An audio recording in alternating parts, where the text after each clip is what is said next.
নমস্কার। কবি সুবোধ সরকারের লেখা কৃষ্ণকলি মাহাতো। আমি কৃষ্ণকলি মাহাতো, MA PhD।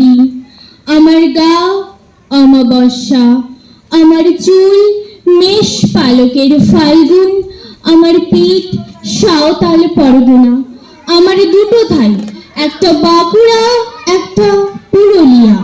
আমি গড়িয়াহাটা মেয়েদের মতো আরশোলা দেখে ভয় পালিয়ে আসি না। বোমায় বাহাদুরে যাওয়া বাবা কতবার আমার বই পুড়িয়ে দিয়েছে, কতবার আমায় দুঃখী মা বলেছে মেয়েদের বড় হতে নেই। মা, আমি ইউরোপ থেকে ডাক পেয়েছি, এই দেখো ইমেল। দলিত সম্মেলনে আমি পেপার পড়তে চলেছি। মা, আমি তোমার কৃষ্ণকলি মাহাতো, MA PhD। আমি যার কাছে PhD করতাম সে প্রফেসর আমাকে রায়চকে নিয়ে যেতে চাইলেন। আমি বললাম, কেন রায়চক কেন? আমি আপনার ফ্ল্যাটে যেতে পারি। উনি আজকে উঠে বললেন, না না, আমার বাড়ি না, আমার PhD 1 বছর পিছিয়ে গেল। আমি ফোন করলাম, স্যার আমি রায়চকে যাব। হোটেলের ঘরে তিনি আমার মুকুট মণিপুরে হাত দিলেন, আমার সাঁওতালি পরগনার হুক খুলে ফেললেন, হা হয়ে দেখতে থাকলেন। আমার বাঁকুড়া, আমার পুরুলিয়া, আমার দুই অগ্নিগোলকের কাছে মুখ নিয়ে এলেন।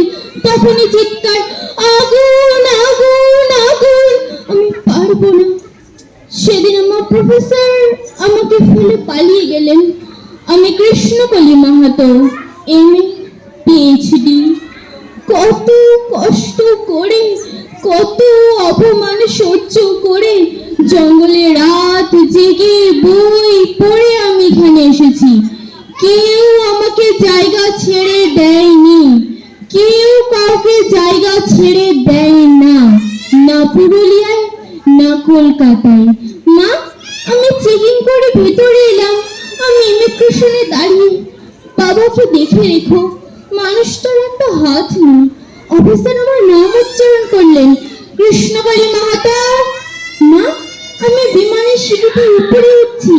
বিমান সেবিকা আমাকে ম্যাডাম বলল, আমাকে আমার নাম্বারে নিয়ে গিয়ে বসালো। আমি সিট বেল্ট বেঁধে ফেললাম। বিমান রানওয়ে ধরে দৌড়তে শুরু করেছে। দৌড় দৌড় দৌড়! কি গতি, কি তেজ, কি আওয়াজ! আমার মনে হলো বিমান রানওয়ে ধরে দৌড়চ্ছে না, দৌড়চ্ছি আমি আমি আমি আমি কৃষ্ণকলি মাহাতো, MA PhD। আমি কৃষ্ণকলি মাহাতো। নমস্কার।